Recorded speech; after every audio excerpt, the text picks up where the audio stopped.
दोस्तों, क्या आपको भी लगता है कि आप एक लिमिट से ज्यादा ही सोचते हो?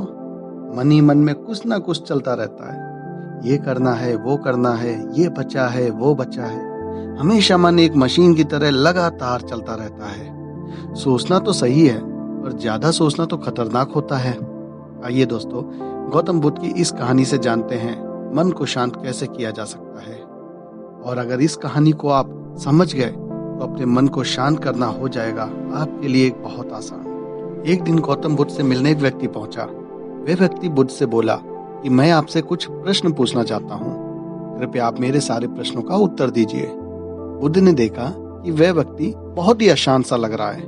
उन्होंने कहा, मैं तुम्हारे सभी प्रश्नों के उत्तर दे दूंगा, लेकिन तुम्हें 1 साल तक मौन धारण करना होगा। उसके बाद तुम जो भी कुछ पूछना चाहते हो पूछ सकते हो। मैं अपनी बात का पक्का हूँ, 1 साल बाद तुम्हारे सारे प्रश्नों के उत्तर जरूर मिल जाएंगे। व्यक्ति ने बुद्ध की बात मान ली और मौन व्रत धारण कर लिया। अब वह पूरे समय मौन रहने लगा। कुछ ही दिनों में मौन की वजह से वह ध्यान में उतरने लगा था। उसका मन भी शांत होने लगा था। मौन और ध्यान की वजह से उसके सभी प्रश्न खत्म होने लगे। इस तरह 1 साल बीत गया। अब वह एकदम शांत और प्रसन्न रहने लगा। समय पूरा होने पर बुद्ध ने उस व्यक्ति से कहा, मैंने तुम्हें 1 साल बाद प्रश्न पूछने के लिए कहा था। आज 1 साल पूरा हो गया है। अब तुम अपने सभी प्रश्न मुझसे पूछ सकते हो। ये बात सुनकर व्यक्ति प्रसन्न होकर बोला कि आज मेरे पास आपसे पूछने के लिए कोई प्रश्न नहीं है। बुद्ध उस व्यक्ति से बोले कि जब तुम यहाँ आए थे तुम्हारा मन अशांत था। जब किसी व्यक्ति का मन शांत नहीं रहता है तो उसके मन में प्रश्न उठते ही रहते हैं।